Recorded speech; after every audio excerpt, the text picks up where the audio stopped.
And now you can see the Backseat Mogul Show in all its video glory on our YouTube page at roughedge.tv.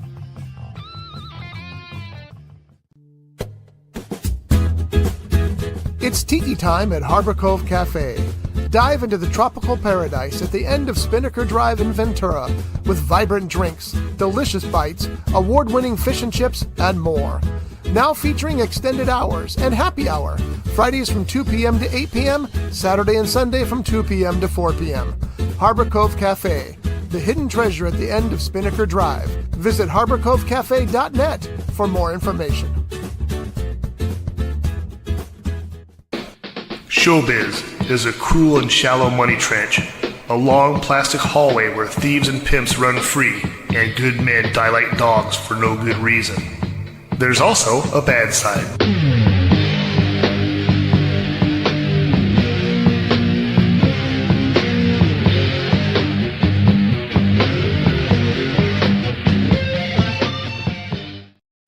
This is the Backseat Mogul Show live here on Rough Edge FM. I am R. Scott Bolton. I am the Backseat Mogul, and this is a show where we talk about show business. As always, Johnny D's here. Sorry. Good, but wait, what?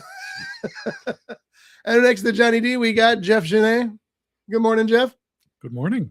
So I see you're wearing your cryptozoology shirt. Yeah. And there's a movie coming out called The Yeti, which a friend of ours produced. So have you seen trailers or anything for The Yeti? I've posted them on, you don't have Facebook. Nope. But it looks like fun. Okay, I'll check it out. It looks like fun. So I'm trying to get us a screening copy so we can talk about it when it hits theaters. Don't know if I'm going to get that or not. There's a lot of things involved in getting screeners. So we'll see if we get one or not. And this is from a friend, so who knows. But anyway, that's it on that. Can we say who it is? Jonathan Brownlee. Yeah, Jonathan Brownlee we worked with Burt Rosen. And I'm going to do this the wrong way. Watch. I knew it. Damn. There we go. Yeah, Jonathan Brownlee we worked with on a couple of productions. The golf show, which was a couple of productions. Yeah. That's yeah. What was that? What's the actor's name?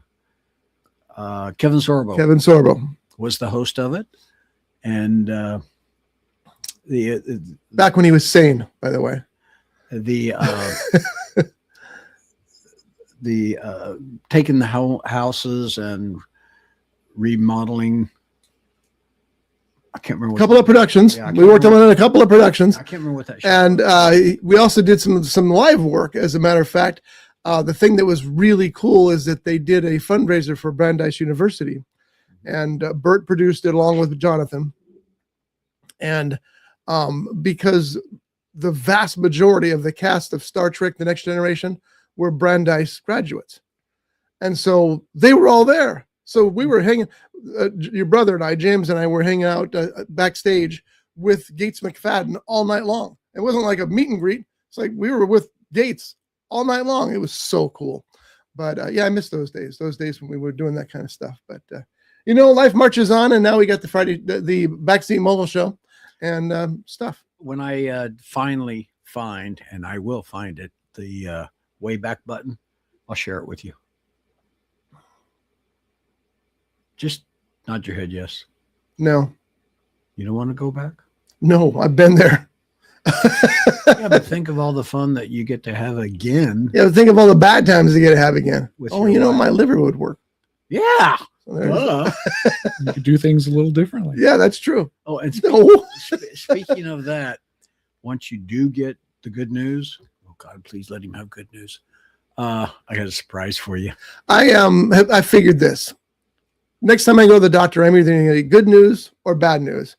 And either way, it's going to let me start drinking again. Because if it's good news, hey, I can drink again. If it's bad news, I don't give a I'm going to start drinking again. But I'm kind of covered. Once you get the news. What kind of whiskey is it? I didn't say it was whiskey. I know, but it is. What kind of whiskey is it? I didn't say it was whiskey. I know you didn't, but that's what it is. I didn't say it was whiskey. Oh, you did before. That's why I'm guessing that. Okay, let me rephrase this. I have two surprises. Well, one's not really a surprise because you already know about it. It's Michael Collins single malt Irish whiskey. Well, no, it's definitely not a surprise. And I'm not a fan of Irish whiskeys. I'm an American whiskey drinker, but I'm willing to try it. And What's the other one? the other one is, you'll find out. So close to getting. You'll find out. All right, so we got a lot to talk about today, but before we start, I want to double down and get myself in still more trouble. You know, speaking of Go ahead, John. It's not like I was on a speaking floor. of Double Down in Las Vegas, the Double Down Casino Bar. That's a good place. That's a fun place. I wish you were there right now. Oh, Me too. It's Saturday morning. Doubling down here because, as you know, I got some hate mail about my comments about Chuck Norris. Never said anything bad about Chuck Norris, just that I didn't understand how he became such a huge icon. I still don't understand, by the way, but I really do believe it has to do with Walker, Texas Ranger, and the memes that, you know, Chuck Norris doesn't do push-ups, the earth moves away from him or whatever it is. I really do believe that. But I thought, you know what? It's really not fair because I haven't seen a Chuck Norris movie since they were in theaters. So that was a long time ago. I watched a couple of episodes of Walker, Texas Ranger, and it's the rookie of its time. It's just the silliest show on television. But this week I decided I would sit down and I would watch Lone Wolf McQuade. Now, here's the thing. I Googled this first to find out what is Chuck Norris's best movie considered to be. And this was what they say was considered to be Chuck Norris's best movie. If this is your best movie, you ain't got a lot of good movies. It was dreadful. Do you remember it at all, John? I remember watching it. Honestly, I would have to rewatch it. It was so long ago that I watched it. It's so corny. Was it in the 90s? The 80s? The 80s. It's so corny that popcorn is shooting off the screen at you as you're watching it. It's just, I mean, and they have this old spaghetti Western soundtrack. I swear to you, 90% of the score is this guy whistling. It's like, why is he whistling? You know, I know it worked for Sergio Leone. Sergio Leone is a little bit better director than Steve Carver. The story is about a Texas Ranger, shocker, who encounters this bad guy who's selling arms, I believe, David Carradine, and he has to stop him. But it's just so full of macho crap. It just, like, for example, there's the cartels at the ground. They've all got machine guns and pistols and everything else. McQuade's up on this rock with a rifle. Now it's a big rifle and it's got armor-piercing tips. They make a big deal showing that. And so he starts shooting down at him. But then the cartel grabs one of his guys who they've kidnapped, and they're going to kill him unless McQuade walks down there. So McQuade goes, first of all, the bad guy tells him on the rock, why don't you stand up like a man? And McQuade stands up, and the camera pans down so you get a silhouette, and it's all, oh. Come on, guys, you know. And I'm sorry, I don't know what point of Chuck's career this is. The fight scenes are not believable. Sometimes you see his knee was nowhere near that guy. He's kicking the guy in the stomach, but his knee is a block away. It's just silly. Now I know a lot of you are out there getting your hate mails ready for me again. I beg you to watch this movie again and see if I'm wrong. It's just cheesy and campy and not in a good way, just in a boring, dull. This is what this would be a Grindhouse movie if it was released during the Grindhouse times. David Carradine, who we know can act. I mean, he was very good in Kill Bill, right? Mm-hmm. He's not very good in this. He just kind of. No. But here's the thing. He didn't have to be good in this. He just had to be better than Chuck Norris. Pretty easy in this case. Missing in Action. That movie I enjoyed. But then they did Missing in Action 2, the beginning. Missing in Action 3. The end. Missing in Action. It just says Missing in Action 3. Now, I enjoyed Chuck Norris's movies. When's the last time you saw one, John? probably the last one that came out. So it's been 20 years. No. The last one I saw actually wasn't his movie. He was in it, and I think it was the last Expendables movie. There's like 5 of those. I know. I think it was the last one he did. He did part 2. I think he was only in one of them. He was only in it for a short time. Yeah. But I think that was the last one. Okay, that's not a Chuck Norris movie either. I didn't. I said it Yes, was. you did. No, I said it Oh, wasn't really a Chuck you did. Norris. You did. Okay, you did say that. Are there 5 Expendables? I think there's 4. They made that many? Yeah, and they got consistently worse. I bet. Which is difficult. But you know, I mean, Jason's in these, and I don't like those movies. I'm looking at some of these titles. The Wrecking Crew. Oh, wait, that was uncredited, so we can't count that one. The Way of the Dragon, Yellow-Faced Tiger, Breaker, Good Guys Wear Black, A Force of One, The Octagon. Some of these titles, I got to admit, it's like, whoa. That you admit? I got to admit, whoa.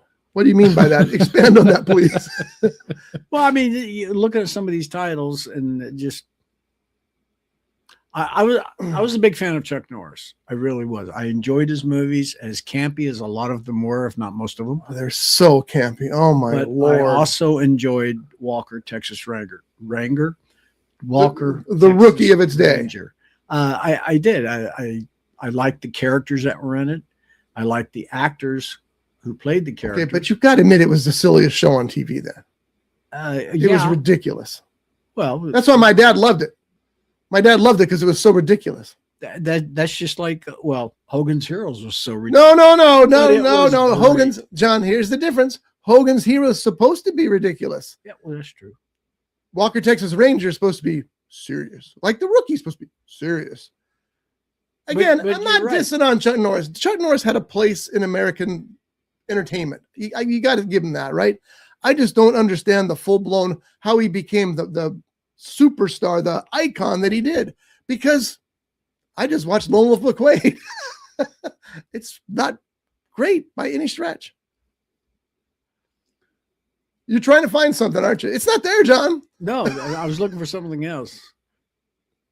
Looking for something good. Yeah. It's not there. Well, he's looking up the actors that Chuck Norris has trained again. Oh, we went through. And that, we did go through last that. week. And remember, you looked at the AI, and we talked about that. Well, the fact that he worked with Steve McQueen, he trained Steve McQueen. Okay, I'm there for that. So because he trained Steve McQueen or trained with Steve McQueen, all of his movies are great. I never said his movies were great. Well, then what do you got? That's why he's an icon. Did I say he was? Doug Coleman, who comes here to the House of Magic, trained Ryan Reynolds. Does he have that icon status? He probably should. Jared Leto was in one good movie once. Does that mean all of his movies are good? No. And again, I'm just trying to understand, because I was never the kind of guy who went to Chuck Norris movies. I went to a couple of them. I saw them in theaters, and I thought, well, these are cheesy. And then I thought, okay, you know what? Maybe it's the era. Let me see what Schwarzenegger was doing. That's doing that same era. So I did. Yeah. The year before that, he did a little movie called Conan the Barbarian. Which he's going to reprise that role. That's not the point.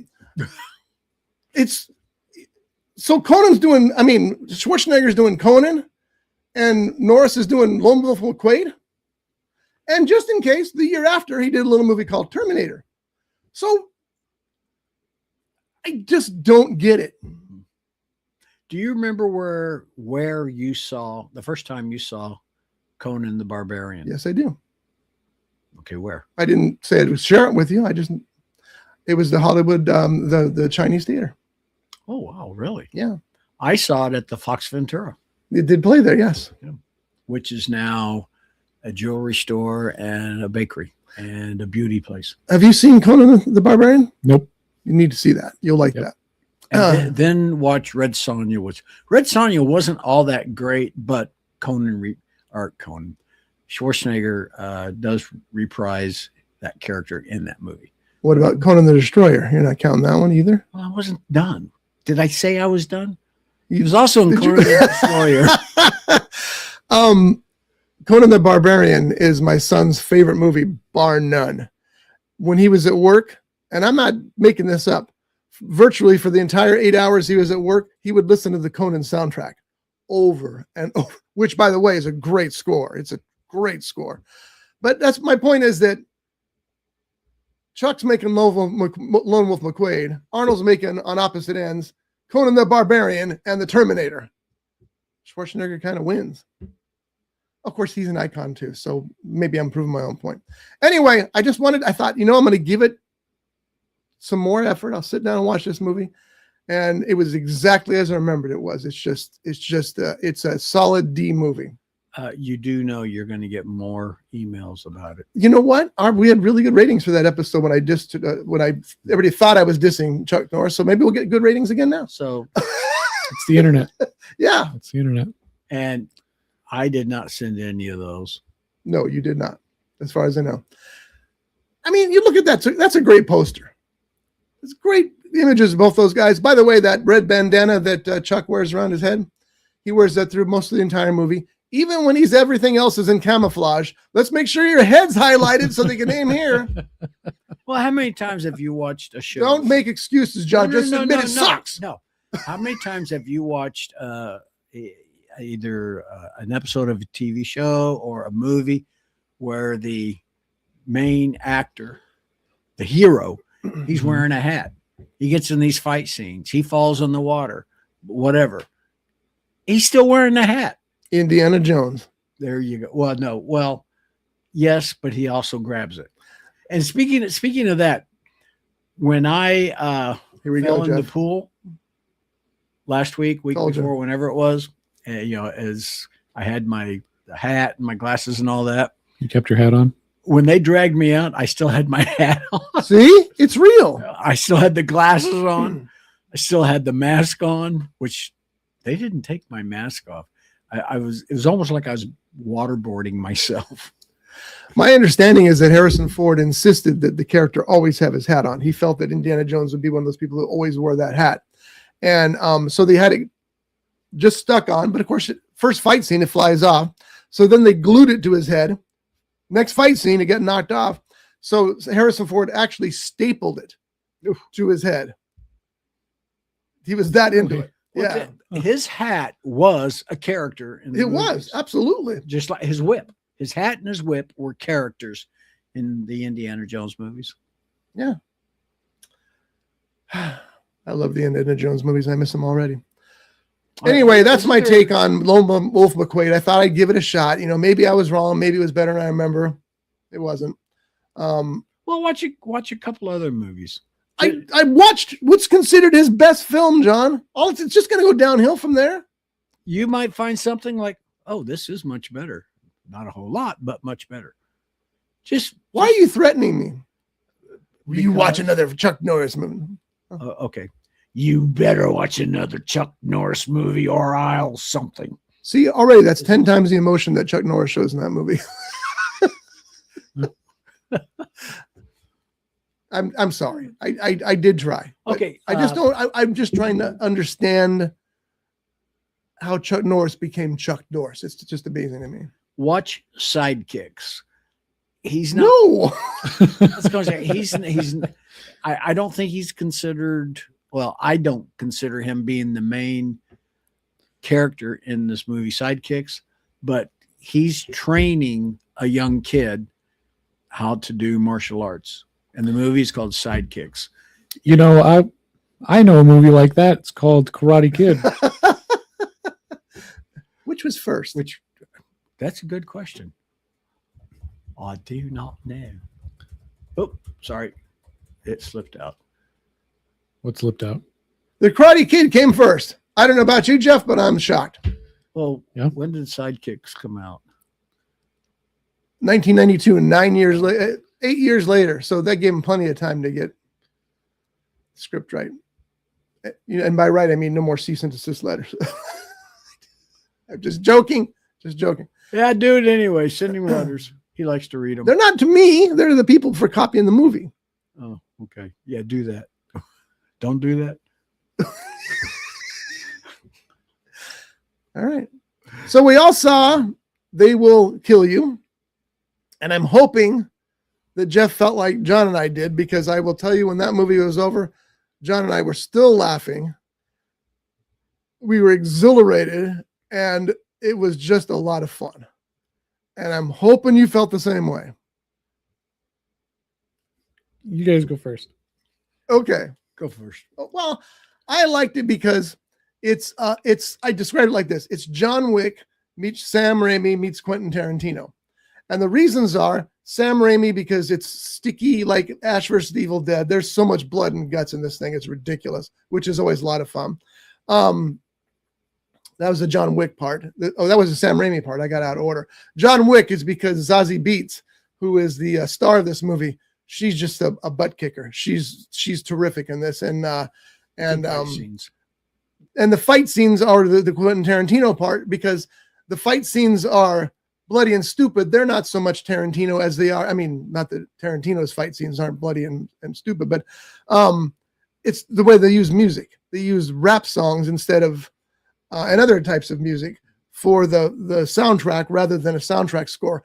And sometimes if you pick the right the right song, it works. It works. Tarantino's really good at picking songs for his movies. And I thought this movie was as well. And like I said, it was funny from beginning to end. It was over the top, ridiculous. The audience we saw with, it was a group of 5 or 6 people in front of us who came specifically because they wanted to see that kind of movie, and they were loving it. They were just laughing their heads off. So, all right, Johnny. I thoroughly enjoyed it. I enjoyed it just as much as watching what? Ready or Not? Huh? What? Ready or Not 2. Ready or Not 2. I wasn't there yet. I had to start with Ready or Not, and then Ready or Not. Okay. Here I Come, which is actually the real title of Ready or Not 2. I laughed and laughed. It's probably a good thing I didn't have a lot to drink, because I would have peed my pants. It was so funny. So They Will Kill That's You. why you see the seat away from him. Yeah. They Will Kill You was so funny. Again, like Scotty said, the blood, the gore, the comedy. It was so funny. I thoroughly enjoyed it. I did have a problem with one thing, and that's I'm going to say it anyway. You might consider it a spoiler alert, so plug your ears. Remember the little kid? He stabs her in the back, and then she turns around and she knocks him out. And that was the last we saw of him. Thank God. I mean, what'd you call him? You little Yeah. But everybody else that she kills, they regenerated and came back. We never saw him again. You missed that part, because what they explained is that when she hit him, it was child abuse, and the social workers came and got him and took him out of the house. Okay, I've really missed that part. That was the only thing that I had a problem with. Other than that, I didn't think about him again. That's a good point, but I never even thought about him again. Same. And I have 2 things to tell you about this movie. James Remar is Satan.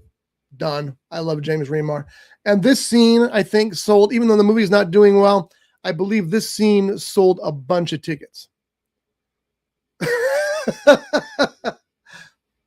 That's from one of the fight scenes. I think that scene alone sold a lot of tickets. All right, Jeff, hit us.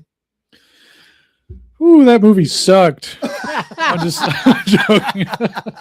No, that movie, I thought going into it, I wasn't jazzed by the trailers, because it felt like there's a lot of movies that are kind of like this, and it just kind of felt like it was an artsy take on it. Especially just coming off of Ready or Not 2. Exactly. And I feel like a lot of those artsy, when the art people get a hold of horror movies and they're like, ooh, maybe I can do a wacky movie.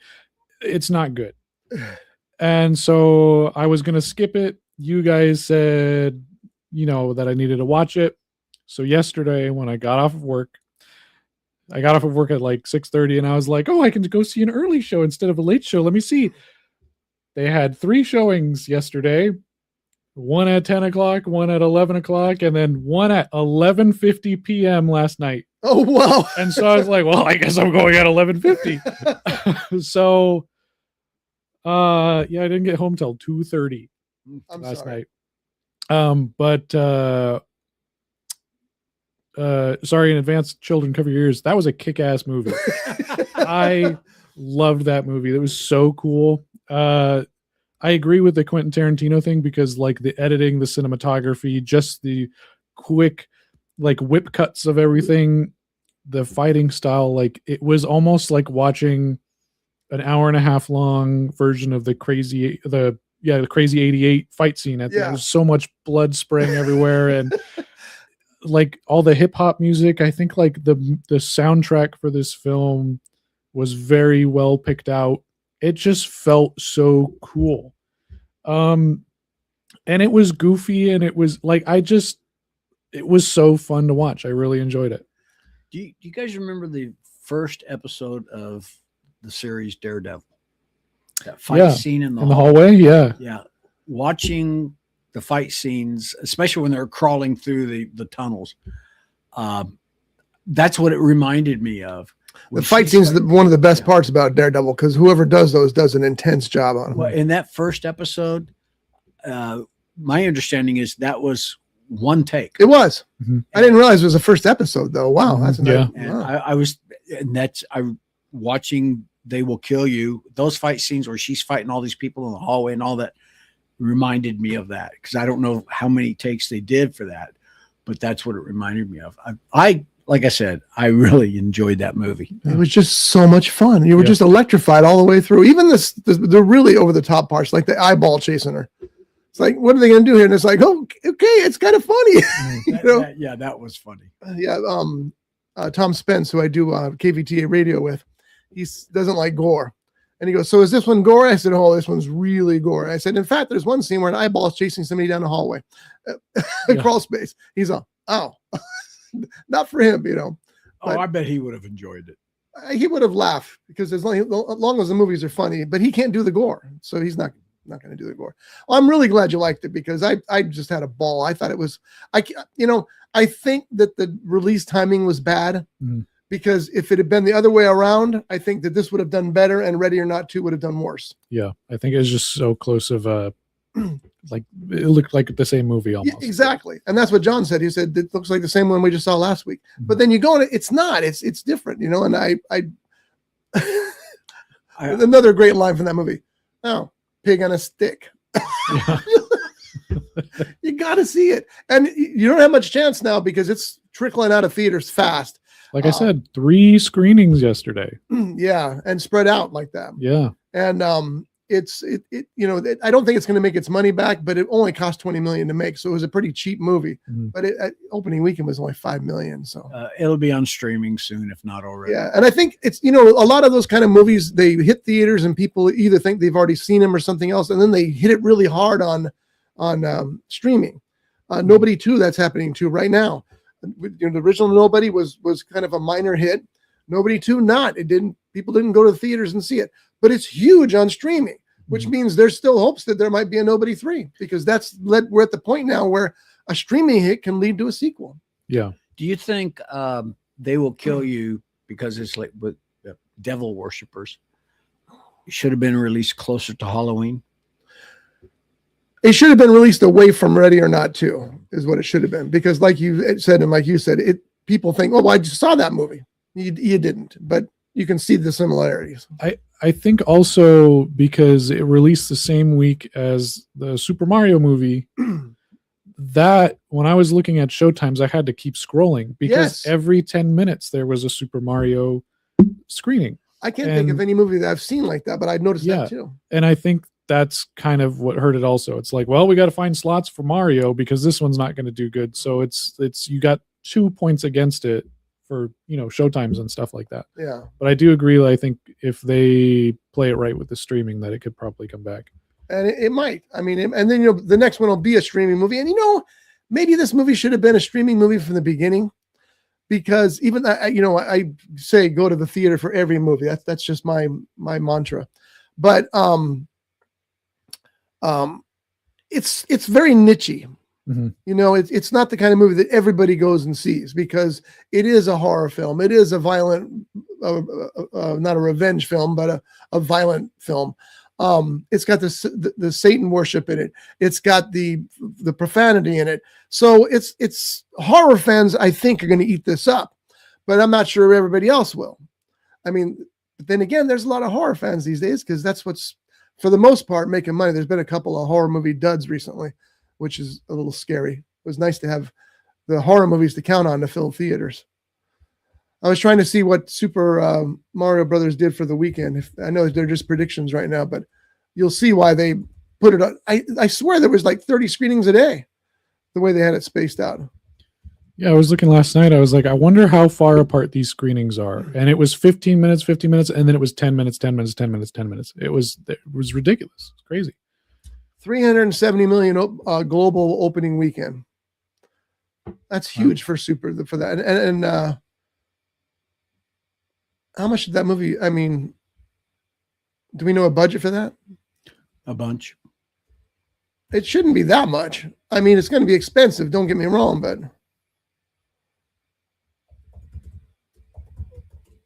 they'll figure it out. 110 million. See, it's not that movie's already made 4 times its money in opening weekend, which means there'll be more of the Mario Brothers coming. Oh yeah.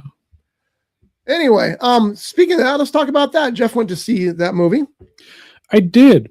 I went Wednesday night, opening night, for the Super Mario Galaxy movie. What do I say? I went with my daughter and my wife after work. I'm just going to say, starting off, babies should not be allowed in a movie theater. If your child is under 2 years old, don't take them to the movie theater. If they can handle it, don't take them to the movie theater. If they cry, take them out. I don't like you if you take your baby to the movie. He paid admission too. That's the thing. He paid admission to see the movie. Yeah, just because it's a kid movie doesn't mean you can allow your kid to be crazy. Right. My child knows when the trailers are done and that movie starts, it's quiet time. Right. Unless you need to go to the bathroom. Then you can ask. It's etiquette. Simple etiquette. Children can get it. Your child can too. It's your responsibility. Otherwise, you're training people to be loud and obnoxious throughout their life. So you're the problem. Don't mince words, Jeff. How do you really feel? If this wasn't a family-friendly show, let me tell you. Tune into 127 studios later, and we'll find the real truth. I'm just going to start off with that, but it wasn't a terrible experience. I had fun with the movie. I thought it looked great. I didn't see all the hate for it when I was coming out because I believe it's sitting at like 44% with critics, but like 95% with audiences.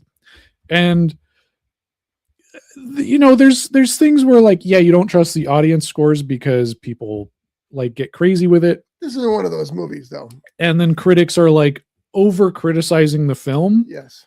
So I had watched a few reviews from people that I trust their opinions on, and it made sense because I noticed these things during the film.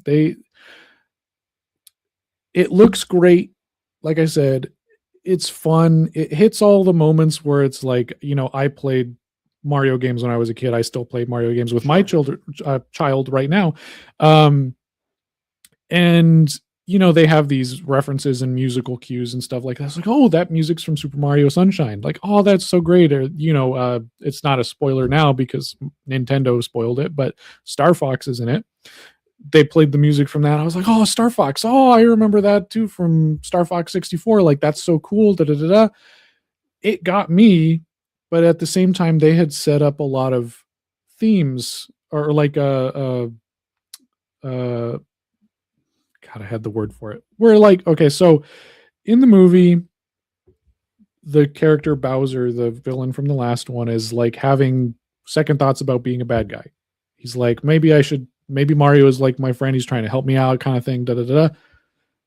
They kind of just dropped that. Like Okay. all of these like plot lines that they set up, these what is the word I'm looking for? I had it.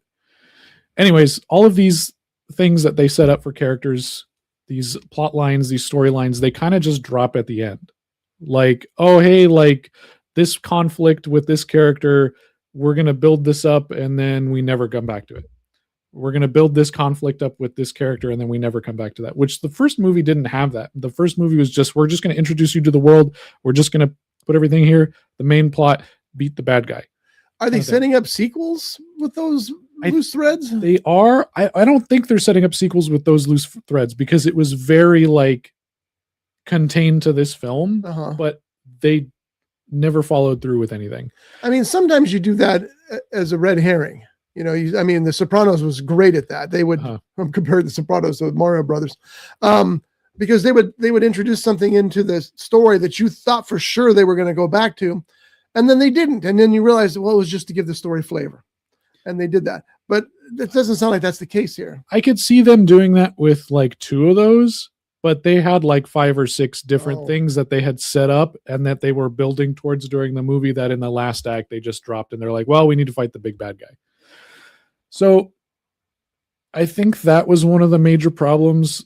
There was also like characters that they had in the film that they didn't give anything to do, like Yoshi.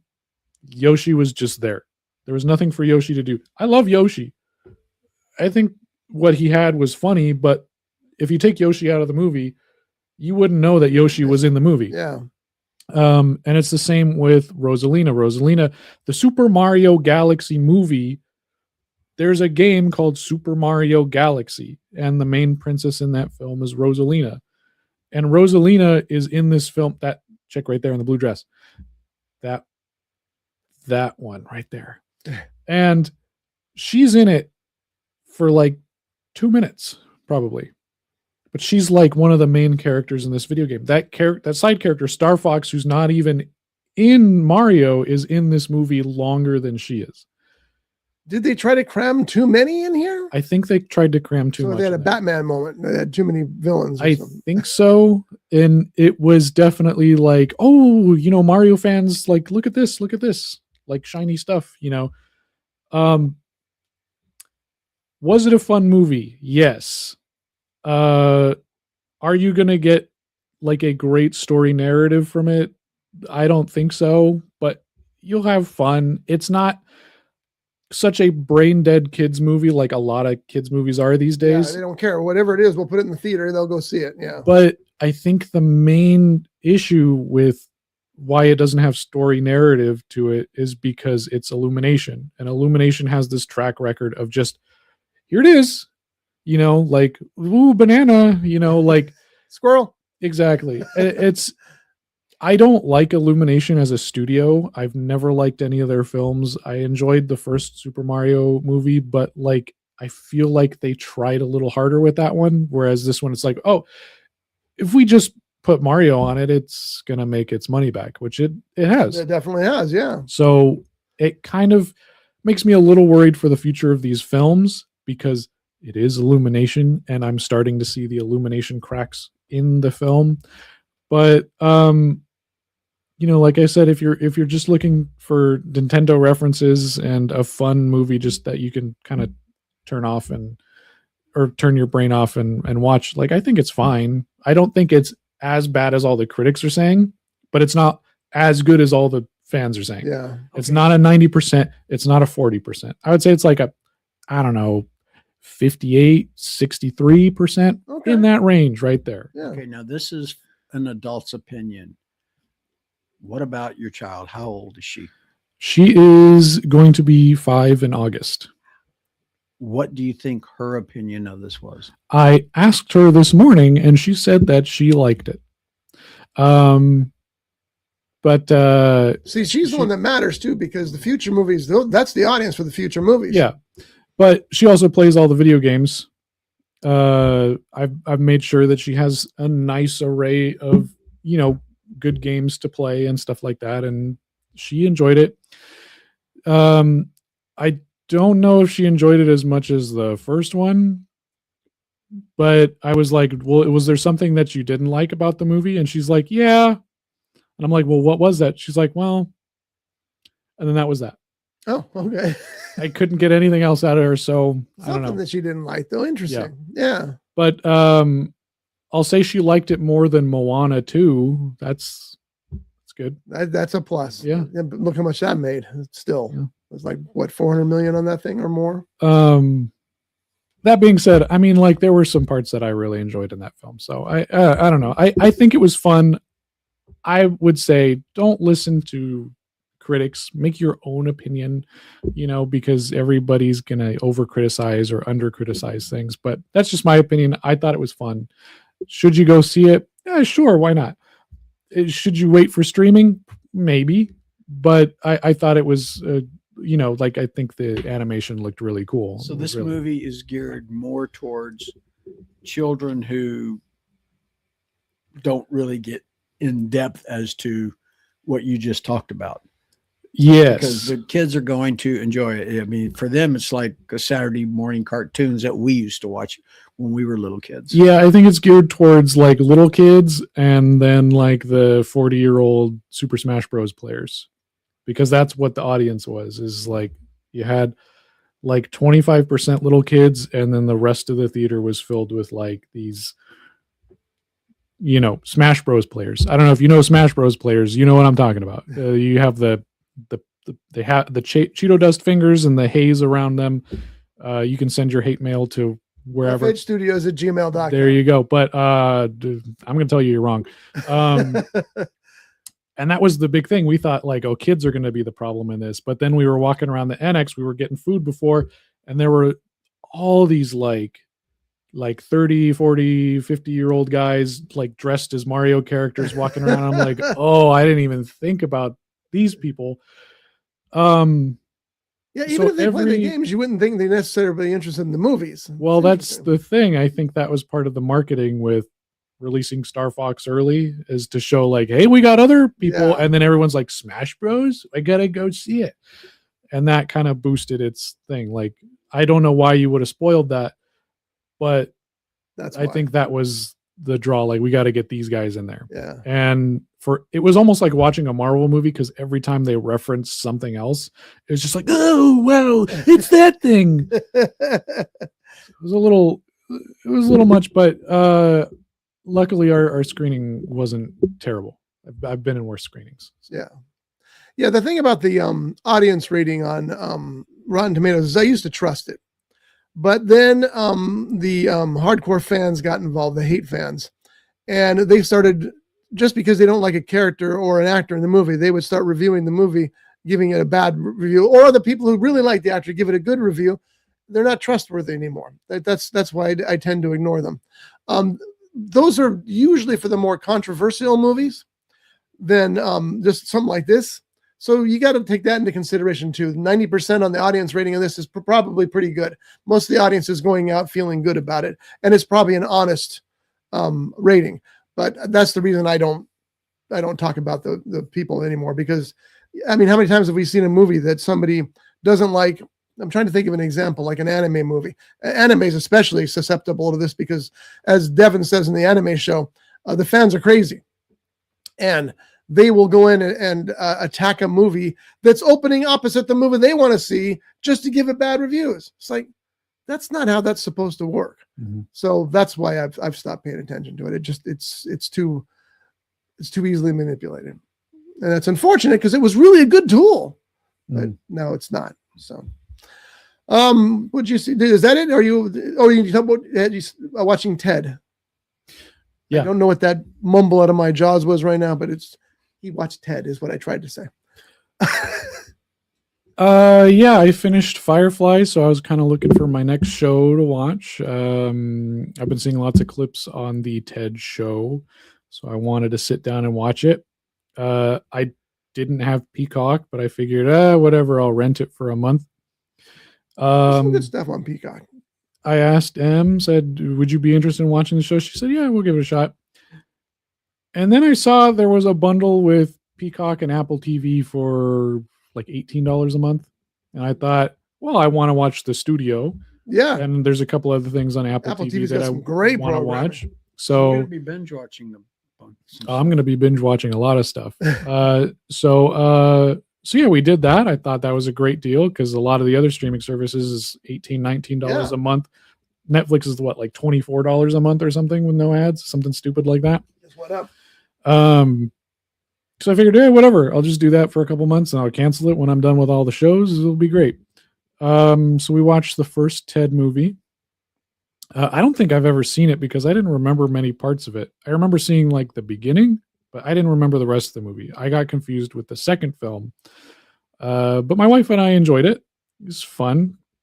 But we haven't had time to keep going through it. But yeah, it was a fun film. I like the first movie. I remember I didn't like the second one so much, but I need to see it again because I also remember I wasn't paying a lot of attention to it.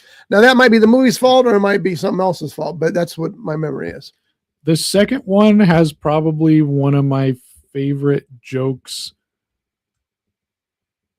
I don't know if I would say from Seth MacFarlane, but I of that series so far. But he's working at a grocery store, Ted, and Liam Neeson comes in and he's got a box of Trix cereal. And he's like, "Well, the label says Trix are for kids.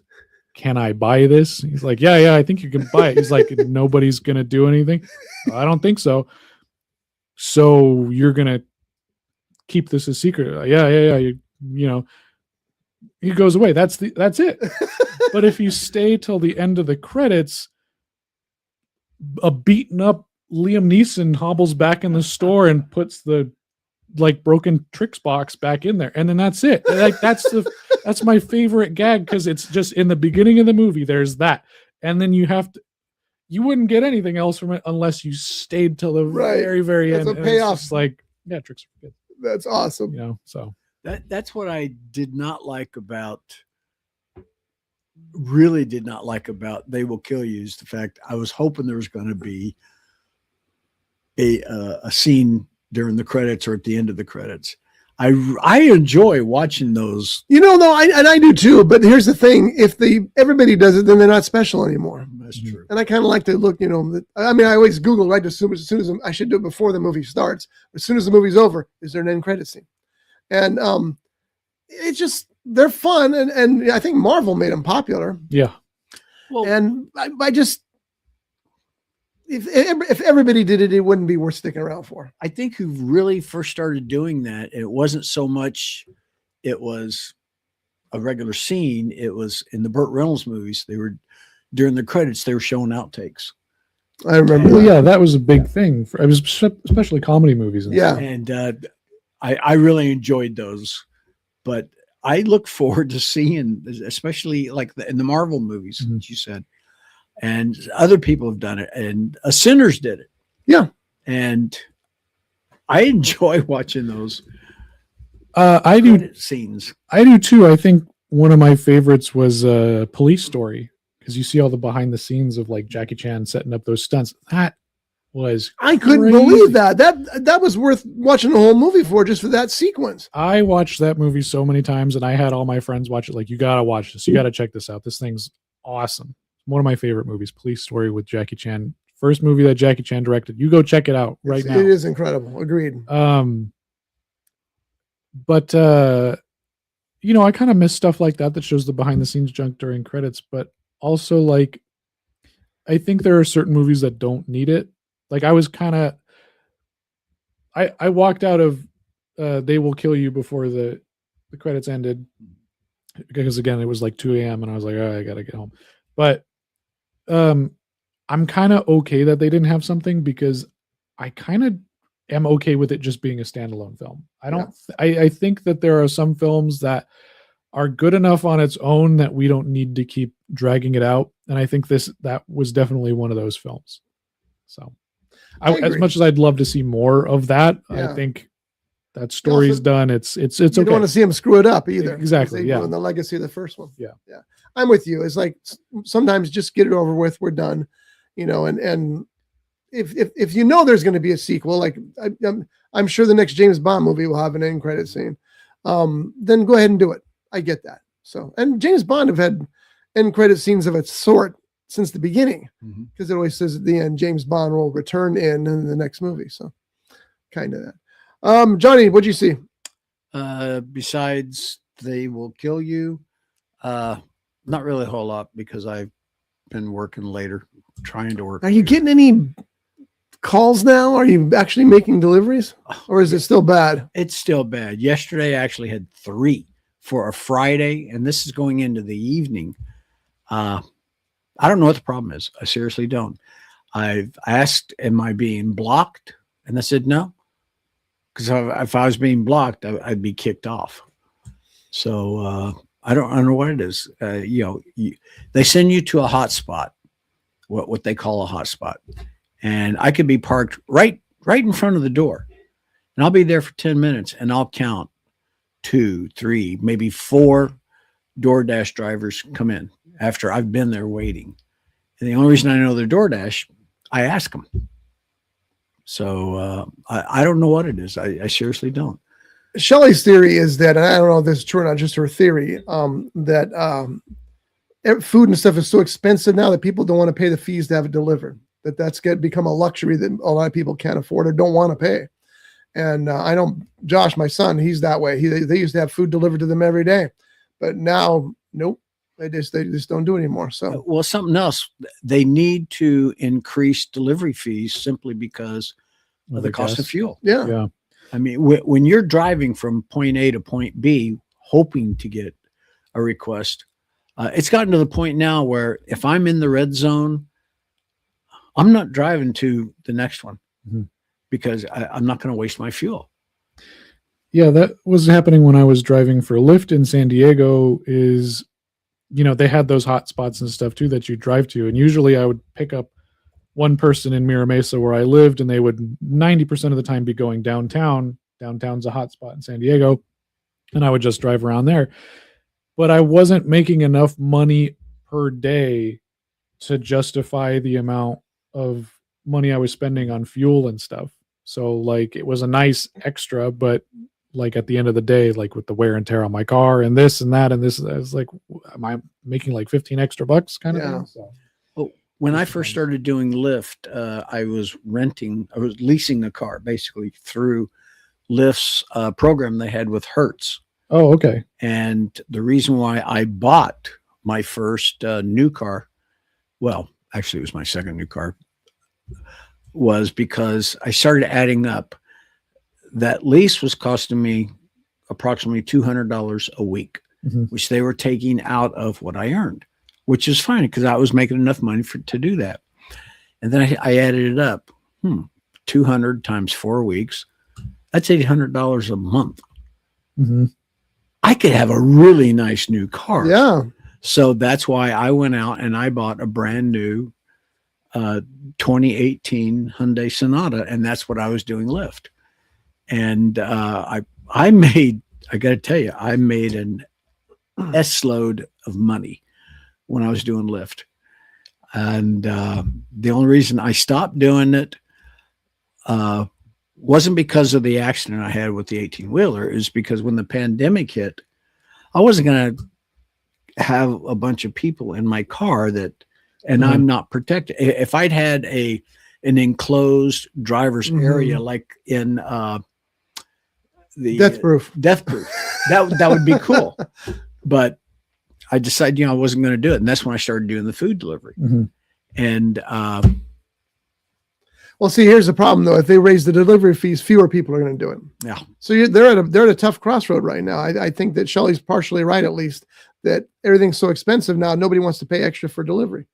I got to tell you, lately, I've been getting requests to go to Lowe's, which is fine if it's like a small item, 1 or 2 small items. But 3 times now they've sent me there, and there's no way that stuff is going to fit in my little 2-seater or 2-door car. So if I had a van or a pickup, that's fine. And because you drive out there and then you find out what you got to pick up. Yeah. So you're wasting your gas to find out you've got a refrigerator to pick up. That's just like when you did Lyft. You know where you're going to pick up the person, but you don't know where you're going to deliver them until you pick them up. Yeah. But also too, at the same time, like you can kind of know where you're going to pick them up but they might not be standing in that area. So like you're kind of just, where are these people at? It was a wild time driving for Lyft. Yeah. I got to tell you, I did enjoy it. There was a few times where I had a problem. Like once I had to, I picked up a sailor downtown Ventura. I had to take him back to the base, and they wouldn't let me on. Okay, that's fine. So the guy got out because the guy, he had his ID. He said, that's okay. They'll let you in. They do it all the time. So I believed him. And no.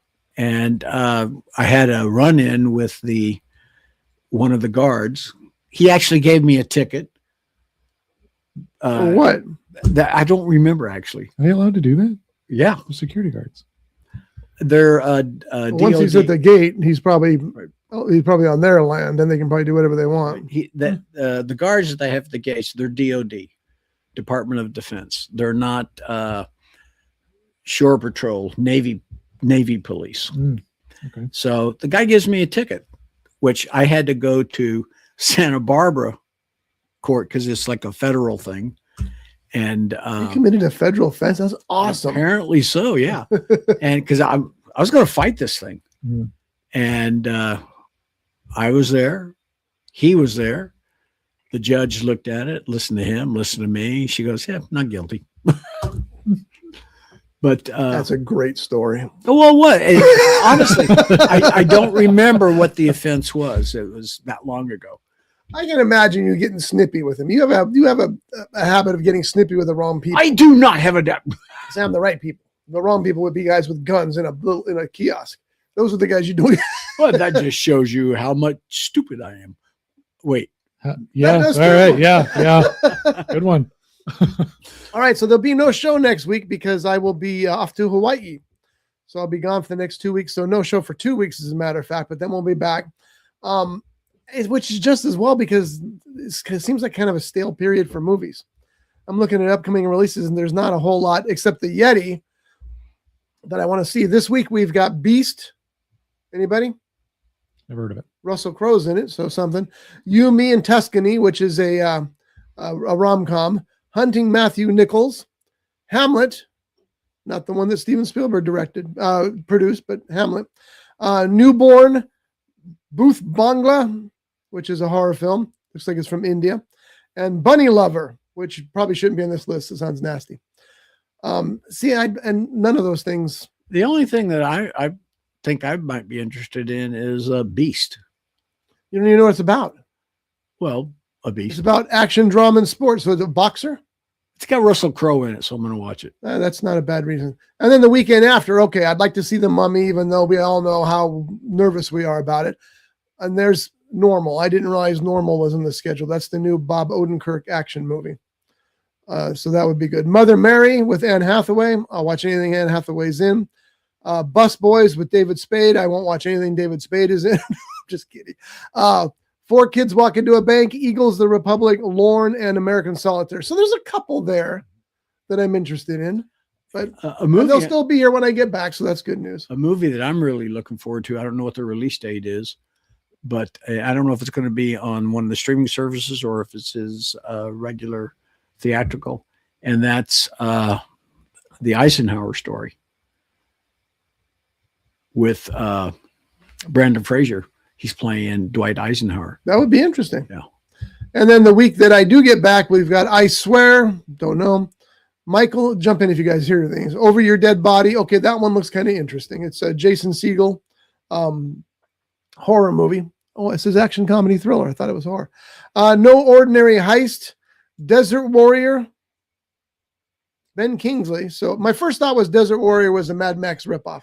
But then I'm seeing Ben Kingsley, and I don't know. Amram, don't know anything about. Omaha, Original Sound, and Dirty Hands. Mine are okay. So a couple movies that are coming out while I'm gone that I'd like to see, and I will see them when I get back. And then May 1st, we got to kind of get back in the swing of things. But anyway, that's just what's coming up here shortly. I have to see Devil Wears Prada because watching the trailers for Devil Wears Prada 2, because I had no interest in seeing the first one. Mhm. But watching the trailers for the second one was like, oh yeah, okay, I got to see the first one first. Well, Rocky says Meryl Streep, she can do anything. Yeah, Well, it wasn't Rocky, it was somebody else. But anyway, there's only one theater in Kauai, and they usually don't have many. They'll probably have K-pop because everybody's got K-pop these days. Everywhere I go to on vacation, they're playing K-pop movies, which is good for K-pop. I said at the beginning of this year that it was going to be a huge year for anime, and it's proven to be a big year. So, well, the bottom line is I don't know what we'll talk about when we get back, but we'll think of something. So you guys go see movies. Jeff, I know it's going to be hard for you because you don't like the movies very much. Yeah, I don't even know why I'm here. I hate movies. Yeah, I don't think I'm going to see any of these things that are coming out. I'll probably just stick to maybe my DVD. What's Omaha? I got to about? watch. Does it DVDs. say?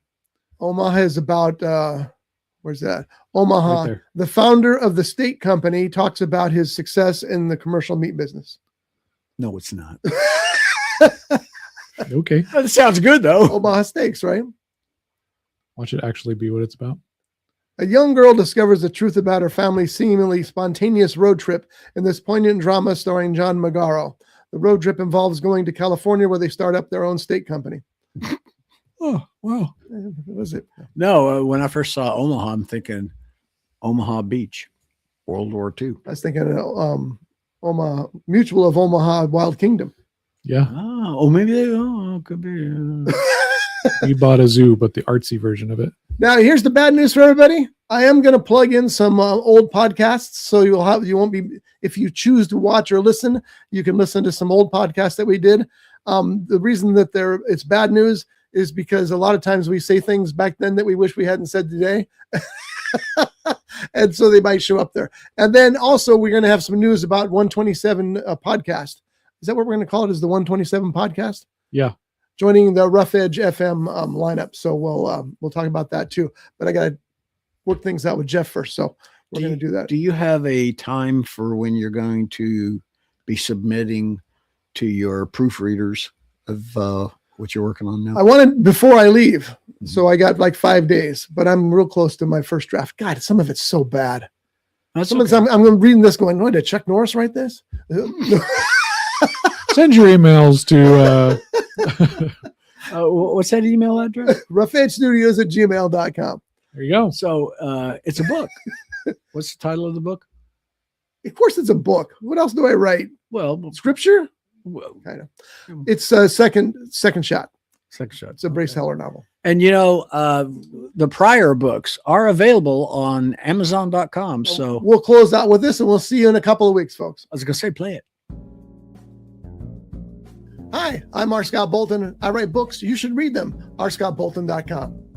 And they're available on Amazon.com. And if you've got Amazon Prime, you're going to get free delivery. There's a plethora of books written by R. Scott Bolton.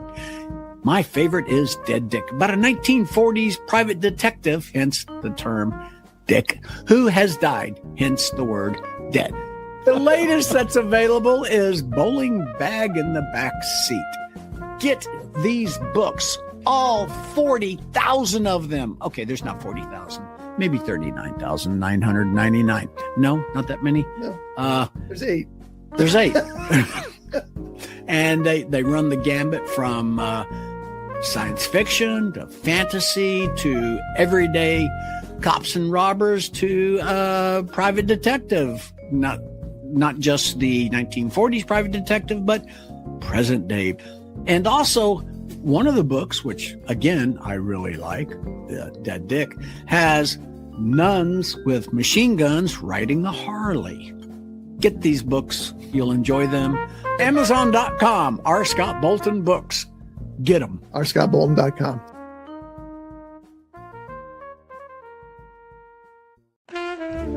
Brought to you by The Grape, Ventura County's premier jazz venue and cocktail lounge, located at 2733 East Main Street in Ventura. For menu and music schedule, visit them online at thegrape.club. This has been a Rough Edge Studios production.